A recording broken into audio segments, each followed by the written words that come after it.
Hello বন্ধুরা, এখন আমি রাজাচন্দ্র পরিচালিত চন্দ্রবন্ধু বলে সিনেমাটা রিভিউ করতে চলেছি, যেখানে লিড রোলে আছে হলো অঙ্কুশ, ঐন্দ্রিলা, অনির্বাণ চক্রবর্তী, শান্তিলাল মুখার্জি, তুলিকা বসু ছাড়াও আরো অন্যান্য আর্টিস্টরা।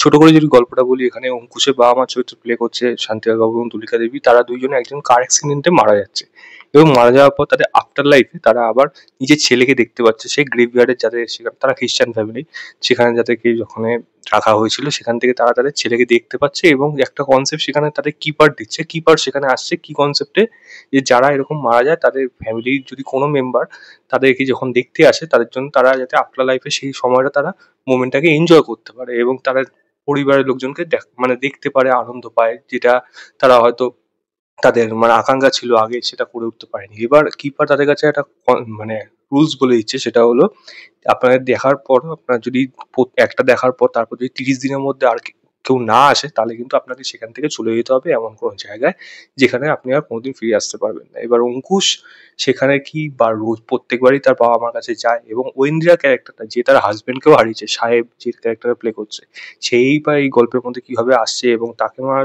যাওয়ার পর ঐন্দ্রিলা কি তার কাছে বারবার ফিরে আসছে এবং অঙ্কুশ ঐন্দ্রিলা কি তারা মুখোমুখি হচ্ছে এবং যদি হয় তারপর তাদের কি হচ্ছে, এর থেকে বেশি জানতে হলে আপনাকে সিনেমা হলে গিয়ে এই সিনেমাটা দেখতে হবে। দেখুন, 2 ঘন্টা মতো ডিউরেশন। প্রথম কথা হলো, সিনেমাটা যেই আশা নিয়ে আমি গেছিলাম বা বলা যায় কনসেপ্ট লেভেলে, আমি এরকম ধরনের একটা হলিউডের সিনেমা দেখেছিলাম অনেক আগে, তখন প্রায় 10-12 বছর আগে। তো সিনেমাটা খুব সিরিয়াস ছিল, আমিও ভেবেছিলাম হয়তো এই সিনেমাটা সিরিয়াসই হবে, বাট আলটিমেটলি না, মেকাররা এটাকে সিরিয়াসলি নেয়নি, কারণ অডিয়েন্স সিরিয়াস সিচুয়েশনগুলোকে হো হো করে হেসেছে। কারণ আমি মাঝখানে বুক মাই শোতে গিয়ে আবার খুঁজছিলাম যে দেখি তো কি কি জনরার মধ্যে বিলং করে, দেখলাম ড্রামা রয়েছে, সুপার ন্যাচারাল রয়েছে, ফ্যান্টাসি রয়েছে, বাট কমেডি কিন্তু পেলাম না। সেটা কিন্তু হয়েছে, মানে এটা আনএক্সপেক্টেড ছিল এবং লোকে কিন্তু লিটারেলি খিল্লি করেছে সিনেমাটাকে নিয়ে। এই সিনেমার মধ্যে যদি আমি বলি ভালো দিক কি আছে, তাহলে বলবো একমাত্র ভালো দিক হলো এই সিনেমার কনসেপ্ট, যেটাকে আরো ভালো করে করা যেতে পারতো, বাট তারা সেটা করে উঠতে পারেনি। মেন খারাপ জিনিস হলো এর গল্প লেখা, মানে রাইটিং, চিত্রনাট্য খুব বাজেভাবে সিনেমাটাকে ঝুলিয়েছে এবং তার থেকে বড় কথা হলো ড্রামা পোর্শন গুলোকে রীতিমতো ঝুলিয়ে লাট করেছে, সেগুলোকে আরো খিল্লির মতো বানিয়ে তুলেছে, যেখানে লোক অডিয়েন্সে হো হো করে হাসছে, একে অপরকে নিয়ে জোক করছে রীতিমতো। প্রত্যেকটা ক্যারেক্টারকে বাজেভাবে লেখা হয়েছে, কারোর পারফরমেন্স এখানে ভালো রাখার মতো না। শান্তিলাল বাবুকে দেখে তবুও কিছু জায়গায় ভালো লাগছিল, যে মজার মোমেন্ট গুলো ক্রিয়েট করছিল, যেটা হয়তো স্ক্রিপ্টের মধ্যে প্রয়োজন ছিল না, কিন্তু সেগুলো ক্রিয়েট করে দর্শকের মনে অ্যাটলিস্ট হাসি ফিরিয়ে আনছিল।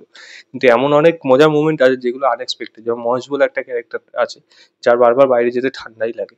এই জিনিসটাকে নিয়ে একটা সময় ইরিটেশনের জায়গায় গিয়ে দাঁড়িয়েছে, মানে লিটারেলি সিনেমাটাকে মানে সিরিয়াসলি নেয়নি, মানে খুবই বাজেভাবে এটাকে লেখা, সেটাকে বাজেভাবে বানানো এবং সম্পর্কে ইকুয়েশন, এই যে ইমোশনাল অ্যাঙ্গেল গুলো, সিনেমাটা ইমোশনালি কিন্তু প্রচন্ড স্ট্রং হতে পারতো, দারুণ হতে পারতো, বাট সেটা করেনি, ওসব দিকে যায়নি, পুরো রীতিমতো ঝুলিয়ে লাট করেছে, মানে সিনেমার ইমোশন জিরো একেবারে।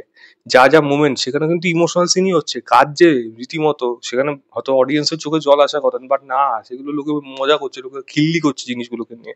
তো কোন পর্যায়ে গেছে সিনেমাটা, বেশ ভেবে দেখুন। কোনো কিছু নোট ভালোভাবে এখানে আসে না। অঙ্কুশ ঐন্দ্রিলার সম্পর্কটা যেই জায়গাতে শুরু হলো, হুট করে যা যা স্টেপ জাম্প করে এক একটা স্টেপ তারা নিতে শুরু করলো, যেটা আনএক্সপেক্টেড এবং ভুল ভ্রান্তি তো রয়েছে এখন। যেমন একটা জায়গায় যেমন দেখায় কেউ কাউকে টাচ করতে পারবে না, কিন্তু কখন টাচ করতে পারবে তার একটা কনসেপ্ট তাকে দেওয়া হয়েছে, বাট হঠাৎ করে দেখা যায় যে টাচ করার একটা মোমেন্ট চলে আসলো, মানে যারা মারা গেছে তারা নতুন মানে তার কোনো এক্সপ্লেনেশন নেই ভালোভাবে। এবং আরো জিনিস এরকম ভর্তি রয়েছে, যেমন আফটার লাইফে কনসেপ্টে যা জিনিস জিনিস দেখাচ্ছে, সেখানে মানুষগুলো যারা রিয়াকশন দিচ্ছে এবং তাদেরকে যেভাবে প্লেস করা, এবং লন্ডন এসকে মুভিজ মানে লন্ডন, মানে এটাকে যদি কলকাতার মানে পার্ক স্ট্রিট সিমেট্রিতেও করতো কোনো অসুবিধা হতো না, গল্পে কিন্তু কোনো মানে চেঞ্জই হতো না। কোনো কিছু ডিমান্ড করে না যে সিনেমাটাকে লন্ডনই করতে হবে, পার্ক স্ট্রিট সিমেট্রিতেও করে দিতে পারতো, যে কোনো সিমেট্রিতেও করে দিতে পারতো, বাট কেন এইগুলো করা হলো, নো অ্যান্সার, মানে অ্যাটলিস্ট আমার কাছে নেই। এরকম প্রচুর ভুলভ্রান্তি রয়েছে শুরুর থেকে শেষ অব্দি, সিনেমাটা আপনার কোনোভাবে কিন্তু জুড়ে রাখতে পারবে না, শুরু কিছু মুহূর্তের মধ্যে বুঝে যাবেন সিনেমাটা পুরো ভুলে গেছে। কারণ একটা মানুষের অ্যাক্সিডেন্ট হচ্ছে, তার মুভমেন্টটাকে যেরকম ভাবে দেখাচ্ছে, তার সেখানে ছেলের রিয়াকশন, ছেলে যেখান থেকে রিকভার করছে, অনেকটা সময় প্রয়োজন হয়, অনেক কিছু দেখানোর প্রয়োজন হয়, যেগুলো এখানে কোনো দেখানোর প্রয়োজনই নেই। আপনি বুঝলে বুঝে নিন, নাহলে বাকিটা আপনি যা হচ্ছে দেখে যান, এরকম ধরনের ব্যাপার গিয়ে দাঁড়িয়েছে। গানের যদি কথা বলি, গান হয়তো মোটামুটি গান, বাট গান নিয়ে আমি হ্যাঁ কিছু বলবো না, তবে গানের প্লেসমেন্ট গুলো সব জায়গায় কিন্তু সমান হয়নি। কিছু কিছু জায়গাতে হাস্যকর হয়ে দাঁড়িয়েছে, এরকম লিটারালি ইমোশনাল সিনে লোকে হাসছে, তো জাস্ট ভেবে দেখুন। এবং অনির্বাণ চক্রবর্তী কেন এই রোলটা প্লে করলো যাই না, তাকে হয়তো নেওয়াই হয়েছে তার পরিচিত মুখ এত এর জন্য, বাট এটা না করলেও সে পারতো।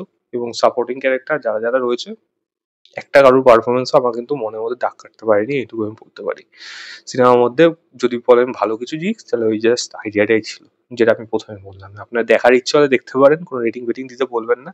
আমি চন্দ্রবিন্দু হইনি, এটাই সবথেকে বড় কথা। আপনাদের জন্য জাস্ট বলা, এসব জিনিস দেখতে হয়। বাট কি করবো, অ্যাটলিস্ট আইডিয়াটা ভালো লেগেছিল ট্রেলার দেখে। টিজার দেখে তো বুঝতে পারছিলাম না, বাট ট্রেলার দেখে কিছুটা আইডিয়াটা ভালো লাগছিল। বাট সিনেমা তো, ডিরেক্টর তো নেই। যাই হোক, আপনার যদি দেখার ইচ্ছা হয় তো অবশ্যই তারা দেখে বলবেন কেমন লেগেছে। ভিডিওটা ভালো লাগলে লাইক শেয়ার, চ্যানেলটাকে অবশ্যই সাবস্ক্রাইব করে দেবেন। বাই।